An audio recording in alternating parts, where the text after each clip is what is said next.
इस वीडियो में अगले 10 मिनट में मैं आपको ये सिखाऊंगा कि कैसे अच्छे स्टॉक्स को ढूंढते हैं। एक बिगनर आता है या एडवांस ट्रेडर, उसको भी कभी ना कभी दिक्कत आती है कि कैसे लॉन्ग टर्म स्टॉक्स या कुछ अच्छे फंडामेंटल कंपनीज जिसमें पैसा डाल के भूल सकते हैं वो कैसे ढूंढते हैं। हम लोग एक टूल यूज करेंगे, स्क्रीनर, जिसको मैं पूरा समराइज करूंगा। अब क्विकली चलते हैं कुछ कंडीशंस पे। ये कुछ कंडीशंस मैंने लिखी हैं जिसको मैं आगे दिखाऊंगा भी। अब मैं एक एक करके आपको समझाता हूं। देखिए, सबसे पहला जो स्टेप है, हमने क्या करना है। फर्स्ट स्टेप जो हमारे लिए होगा इंपॉर्टेंट, वो ये है कि हमने एक टूल यूज करना है जिसका नाम है स्क्रीनर। आप आराम से गूगल पे सर्च कर सकते हैं। तो आपने यूज करना है स्क्रीनर। अब आप इसको ओपन करिए। जैसे आप स्क्रीनर को ओपन करते हैं, डायरेक्टली काम करते हैं, स्टॉक्स को ढूंढते हैं। यहां पे ऊपर लिखा है स्क्रीन्स, इस पे क्लिक करिए। एंड इसके बाद यहां पे क्लिक करिए क्रिएट अ न्यू स्क्रीन पे। आप इस पे क्लिक करेंगे तो यहाँ पे एक एम्प्टी बॉक्स आ जाएगा जहां पे आप अपनी क्वेरी लिख सकते हो, यानी कि कुछ कंडीशंस लिख सकते हो कि आपको कैसा स्टॉक चाहिए। अब मैं कुछ कंडीशंस आपको एक्सप्लेन करूंगा बहुत सिंपल वे में, जो आपको हेल्प करेगी अच्छी कंपनीज को ढूंढने में। मैं ऐसी कंपनीज ढूंढना चाहता हूं जो कि फंडामेंटली सॉलिड है। प्लीज याद रखना कि इन क्वेरीज को लिख के आप with in a minute stock ढूंढ सकते हो यूजिंग स्क्रीनर। आप ध्यान से देखना। मैं यहाँ पे एक ट्रेडिंग व्यू को भी रिफ्रेश कर देता हूं। यहां पे मेरी पहली कंडीशन में मैंने लिखा है यहाँ पे मार्केट कैप। ये देखिए, यहां पे मैंने लिखा है कि मार्केट कैप मुझे एक ऐसी कंपनी चाहिए जो कि किस कैटेगरी में आए। ये देखिए, मिड से लेके mid to large cap company. मेरे को एक मिडल साइज की या लार्ज कैप, एक बहुत बड़ी कंपनी जिसकी मार्केट कैप 20,000 करोड़ से भी ऊपर हो सकती है, मुझे वो चाहिए। तो पहली कंडीशन मैं यहाँ पे स्क्रीनर पे जाऊंगा। मैं फिर से दिखा देता हूँ कि आप फटाफट गूगल पे जाइए, यहाँ पे सर्च करिए स्क्रीनर आराम से। यहाँ पे क्लिक करके लॉग इन करना आराम से, उसके बाद स्क्रीन पे क्लिक करिए। यहाँ पे क्रिएट अ न्यू स्क्रीन पे क्लिक करना है। यहाँ पे सबसे पहले लिखिए मार्केट कैप। यहाँ पे इसको ग्रेटर देन कर दो 5,000। अब जब मैंने यहाँ पे 5,000 लिखा तो इसने अपने आप, देखिए राइट साइड में, market capitalization of the company at a current market price, नीचे उसने क्या किया, वैल्यू क्या ले लिए इन करोर्स। तो मैंने यहाँ पे लिखा है 5,000 से ज्यादा बड़ी। उसके बाद लिख दीजिए एंड। आपको एंड लिखना है सो दैट आप अगले कंडीशंस को ऐड कर सकें। एंटर नहीं करना है, यहाँ पे एंड लिखना है। उसके बाद सेकेंड पार्ट, ये देखिए, मार्केट कैप यानी कि बड़ी, छोट, मीडियम साइज से बड़ी साइज। उसके बाद होता है return on equity. Return on equity यानी कि कैसे रिटर्न है अपने इन्वेस्टर्स को। ये मेरी बात ध्यान से समझना कि रिटर्न इन्वेस्टर, कि कैसा, अगर आपने किसी स्टॉक को लिया है उसको कितना रिटर्न दे रहा है।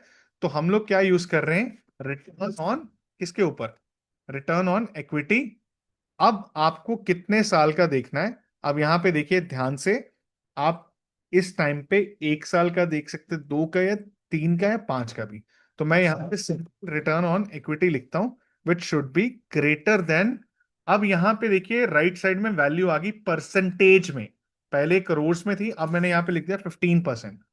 उसके बाद मैं एंड लिखूंगा। अब मैंने 15% ही क्यों रखा है, देखिए, अगर किसी कंपनी का स्टॉक आपको 15% से ज्यादा रिटर्न दे दे हर साल, तो 5 साल के अंदर वो ऑलमोस्ट डबल हो जाता है, रूल ऑफ 72 के हिसाब से। इसलिए हमें एक ऐसी कंपनी चाहिए जिसकी रिटर्न ऑन इक्विटी कितनी है, 15 से ज्यादा। अब आगे बढ़ते हैं, यहां पे लिखा है डेट टू इक्विटी। अब देखिए, एक चीज याद रखना, मुझे ऐसी कंपनी चाहिए जिसका डेट टू इक्विटी रेशियो जो है वो कम है। लेस देन 1 भी अच्छा है, लेकिन हम लोग ले रहे हैं 0.5। जितना कम ये होगा उतनी स्ट्रॉन्ग फाइनेंशियल कंडीशन होगी कंपनी की। तो ये आपको बताएगा फाइनेंशियल स्ट्रेंथ, या आप लिख सकते हैं कंडीशन, एक लेवल तक कि कितनी अच्छी कंपनी है, फाइनेंशियली स्ट्रांग है, कि कितना कम उसने डेट लिया हुआ है। एंड ये एक चीज याद रखना कि इसमें अगर 1 से लेस होगा तो which is okay, not bad, okay. तो हमने 0.5 ले लिया। उसके बाद हम डेट टू इक्विटी के बाद जाएंगे प्रॉफिट ग्रोथ।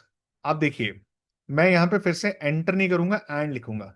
अब मैं यहां पे लिखूंगा profit growth over a longer period of time. पहले हम लोग यहाँ पे ड्यूरेशन मेंशन नहीं करें, अब हम लोग मेंशन कर रहे हैं कि लास्ट 5 ईयर्स के अंदर प्रॉफिट ग्रोथ जो है वो कितना होगा, वो कम से कम 15% की ग्रोथ देता हो। ठीक है। एंड उसके बाद हम प्रॉफिट के साथ साथ क्या कंडीशन लगाएंगे लास्ट में? प्रॉफिट तो ठीक है, सेल की भी ग्रोथ होनी चाहिए। अगर साथ में सेल भी ग्रोथ हो रही है तो इसका मतलब है this is a good combination, कि कंपनी क्या कर रही है। अब ध्यान से समझना कि एक कंपनी है, इसमें मैं आपको बताता हूं कि जैसे यहां पे मैं एक बेस लाइन ड्रॉ करता हूं। आपने कहा कि एक कंपनी की ऐसे सेल ऊपर जा रही है और सेल के रिस्पेक्टिव आपकी कंपनी का प्रॉफिट भी साथ में ऊपर मूव कर रहा है। क्लियर है? वो दोनों पैरेलली ऊपर जा रहे हैं। अगर ऐसी कॉम्बिनेशन मिल जाए which is going to be a very very healthy for the company. अब इसने मैंने कंडीशन लगा दी, अब मैं सिंपल इसको रन करूंगा। जैसे मैं कंडीशन को रन करता हूं यहां पे मल्टीपल कंपनीज आ जाती हैं। जैसे कैम्स आ गई यहाँ पे, ठीक है। उसके बाद यहाँ पे मल्टीपल कंपनियां, बीएससी इसके अंदर है। हम लोग इसको भी आगे फिल्टर आउट करते हैं टेक्निकली कि कौन सी कंपनियां जो अभी अप ट्रेंड में है।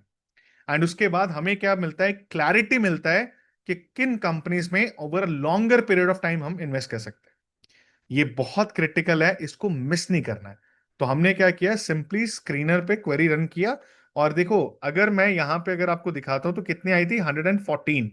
अगर यहां पे मैं एक छोटा सा चेंज कर देता हूं, return on equity over 5 years कर दूं, तो जब मैं इसको रन करूंगा कंपनीज थोड़ी कम आएंगी, स्लाइटली कम हो जाएंगी। तो ऐसे आप कंडीशंस को टफन भी कर सकते हैं और टफ कर सकते हैं, एंड उसके बेसिस पे हमें ये मिल जाता है।